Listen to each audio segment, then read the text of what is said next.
Marco Antônio, ascensão, glória e queda no Império Romano.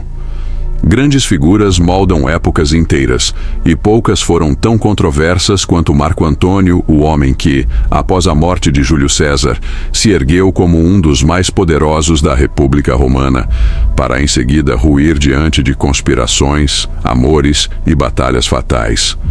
Hoje, em Sombras do Passado, você vai acompanhar a épica trajetória desse general que tocou o céu do poder e, ao mesmo tempo, caiu em um abismo de tragédias, abrindo caminho para o surgimento do primeiro imperador de Roma.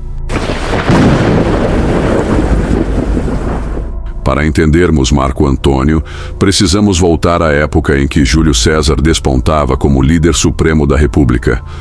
Antônio, filho de uma família influente, começou a carreira militar na esteira das guerras gálicas ao lado de César. Lá, aprendeu a dureza do campo de batalha e, mais do que isso, conquistou a confiança do homem mais poderoso de Roma. César via em Antônio um oficial leal e carismático, capaz de inspirar tropas e, ao mesmo tempo, dialogar com as massas populares. Quando estourou a guerra civil entre César e Pompeu, Marco Antônio foi uma peça-chave. Liderou parte das legiões com bravura, tornando-se o braço direito de César no confronto que mudaria para sempre o destino de Roma. Após a vitória de César, Antônio ganhou destaque como cônsul, uma espécie de porta-voz do ditador vitalício. Mas nem mesmo ele estava preparado para o que viria a seguir: o assassinato de César, nos idos de março, e a avalanche de eventos que o projetariam ao topo do poder. Em 15 de março de 44 a.C., César tombou sob as lâminas dos conspiradores liderados por Bruto e Cássio. Para Antônio, o choque foi pessoal e político. Ele havia quase chegado a tempo de impedir o crime, mas falhou. Ainda assim, seu grande momento viria logo depois, ao usar o funeral de César para inflamar a multidão contra os chamados libertadores. Ali, com a voz embargada de dor, Antônio exibiu as vestes ensanguentadas de César e leu seu testamento, que deixava parte da fortuna do ditador ao povo romano. A plateia reagiu em fúria, obrigando Bruto e Cássio a fugir. Antônio então se ergueu como uma figura central, um vingador disposto a honrar a memória de César e destruir os assassinos. Com Bruto e Cássio fugindo, surgiu a necessidade de reorganizar o poder em Roma.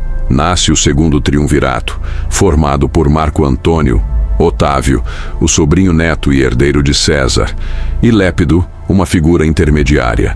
Divisão territorial.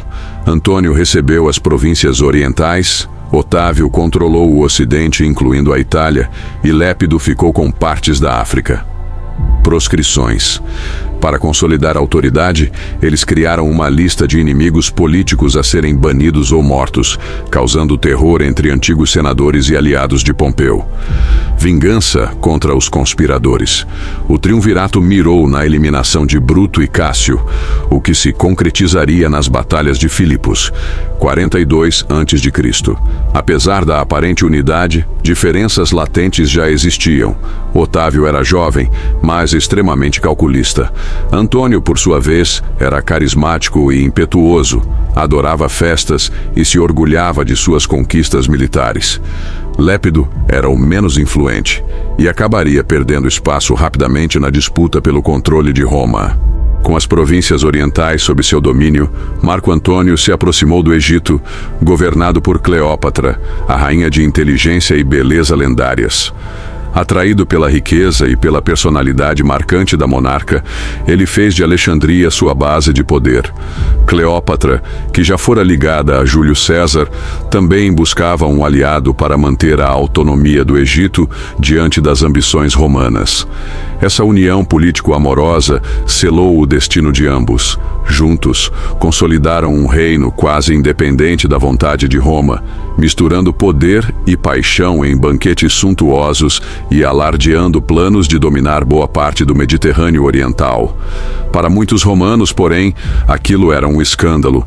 A decadência oriental de Antônio ofendia os costumes mais sóbrios da República, fazendo-o parecer cada vez mais um rei estrangeiro do que um general romano. Otávio, em especial, se aproveitaria desse repúdio para minar a imagem de Antônio diante das legiões e do Senado. Por um tempo, Antônio e Otávio mantiveram um frágil equilíbrio, selado inclusive com o casamento de Antônio com Otávia, irmã de Otávio. Mas o relacionamento de Antônio com Cleópatra e sua permanência no Egito rompem esse laço familiar. Otávio não perdeu tempo. Divulgou cartas supostamente escritas por Antônio, onde ele concedia territórios romanos aos filhos com Cleópatra, acusando-o de renunciar à cidadania e querer fundar um império próprio do Oriente. O Senado, manipulado pela retórica de Otávio, declarou guerra não a Antônio diretamente, mas a Cleópatra, uma forma de legitimar o conflito sem parecer golpe interno. As trombetas de guerra soaram novamente em Roma, mas agora o embate era entre dois herdeiros de César, cada um reivindicando o legado. Enquanto Antônio reunia suas frotas e tropas no Egito e na Ásia Menor, Otávio preparava um exército moderno e disciplinado para enfrentar seu rival. Faltava apenas o campo de batalha. O confronto principal se deu em Ácio, no noroeste da Grécia. Em 31 a.C., Antônio e Cleópatra colocaram uma grande frota contra as forças de Otávio, lideradas pelo habilidoso almirante Agripa. O plano inicial de Antônio era romper o bloqueio naval, mas a batalha tomou rumos caóticos. Em meio ao conflito, Cleópatra recuou com suas embarcações e Antônio, sem entender bem o motivo, largou a batalha para segui-la. A frota remanescente de Antônio perdeu coesão e foi destruída ou capturada por Agripa. Dessa forma, Ácio se transformou em uma derrota retumbante que abriu caminho para a marcha de Otávio rumo ao Egito. Muitos historiadores questionam por que Antônio seguiu Cleópatra em vez de lutar até o fim. Seria o poder de sua paixão ou uma manobra mal planejada do casal para preservar parte da frota? O fato é que, naquela manhã, ele perdeu muito mais do que uma batalha naval. Perdeu o prestígio e a chance de manter um império oriental independente. Derrotado no mar, Antônio recuou para Alexandria com Cleópatra. Porém, Otávio avançou sem encontrar grande resistência nas províncias orientais desgastadas pelas guerras. Quando as legiões dele chegaram ao Egito, encontraram uma população cansada e um exército hesitante. Encurralado, Antônio tentava reunir coragem para uma última defesa, mas sua moral estava em frangalhos e muitas de suas tropas já não confiavam no líder que abandonara a grande frota em Ácio.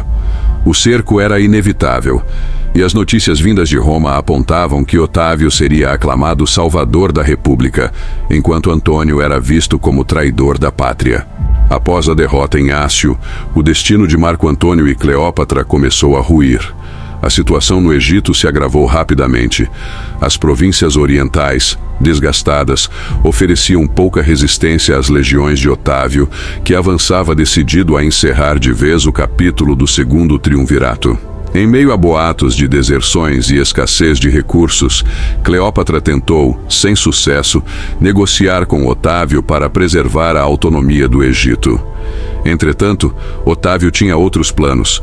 Se vencesse sem derramamento excessivo de sangue, ganharia o apoio do povo romano e anexaria o reino ptolemaico. Temendo uma invasão devastadora, Cleópatra se trancou em um mausoléu que construíra para si, reunindo tesouros e símbolos de seu reinado. Queria ter a opção de destruir tudo a qualquer momento, caso Otávio tentasse capturá-la para um triunfo humilhante em Roma. Durante o cerco a Alexandria, os aliados de Otávio espalharam a notícia, ou Cleópatra mesma deixou chegar aos ouvidos de Antônio, de que a rainha teria se suicidado para não cair nas mãos inimigas. Ao receber a suposta confirmação da morte de Cleópatra, Antônio foi tomado por desespero. Sentindo-se derrotado e traído pela fortuna, cravou a própria espada em seu ventre. Mesmo ferido mortalmente, ele continuou vivo por instantes suficientes para descobrir que tudo não passava de uma informação equivocada. ou uma manobra intencional. Agonizante, foi carregado até o local onde Cleópatra estava confinada. Disse que, sem poderem abrir as portas do mausoléu por precaução, Antônio foi içado por cordas ou arrastado pelas servas da rainha, encontrando-a viva. Nos braços de sua amada, deu seu último suspiro, pedindo que ela buscasse um acordo com Otávio para salvar o Egito. Agora sozinha, Cleópatra teve breves encontros com Otávio, mas percebeu que este planejava levá-la a Roma como troféu. Para ela, ser exibida em um triunfo como escrava real era o pior dos destinos. Determinada a evitar tal humilhação, a rainha organizou seu suicídio. A história mais conhecida conta que ela provocou a picada de uma cobra áspide escondida em um cesto de figos. Outros acreditam em veneno aplicado por meio de uma ferramenta. O fato é que Cleópatra partiu de cena antes que Otávio pudesse usá-la em sua parada vitoriosa. Assim, Marco Antônio e Cleópatra encerraram suas vidas numa sucessão de equívocos, paixão e honra ferida. Com a queda de Alexandria, o Egito foi anexado e Otávio consolidou seu poder, convertendo-se em Augusto, o primeiro imperador de Roma. Esse desfecho trágico selou o fim de uma era. A República já combalida jamais se reergueria. O Oriente, antes sonhado como o império particular de Antônio e Cleópatra, sucumbia ao pragmatismo romano, e nas sombras do passado restou uma história de amor e morte que até hoje fascina o imaginário de gerações. A história de Marco Antônio reflete o conflito entre a lealdade a Roma e a fascinação por um poder mais amplo, representado pelo esplendor do Egito. Seu brilho militar e carisma político o levaram a dominar províncias e multidões. Mas o orgulho, a paixão e a imprevisibilidade o lançaram no abismo da ruína. No fim, ele se tornou um exemplo vivo de como a ambição desenfreada, somada a circunstâncias políticas tensas, pode ser tão destrutiva quanto gloriosa. E você, o que pensa sobre a decisão de Antônio de buscar um reino ao lado de Cleópatra? Teria sido possível reconciliar Oriente e Ocidente sob seu governo? Deixe sua opinião nos comentários. Se você gostou dessa jornada pela ascensão e queda de Marco Antônio, inscreva-se no canal Sombras do Passado para continuar explorando as histórias épicas que moldaram a humanidade. Deixe seu like, ative o sininho para não perder próximos vídeos e compartilhe com seus amigos fãs de história. A cada novo capítulo desvendaremos mais segredos e tragédias que repousam nas sombras do passado. Até a próxima!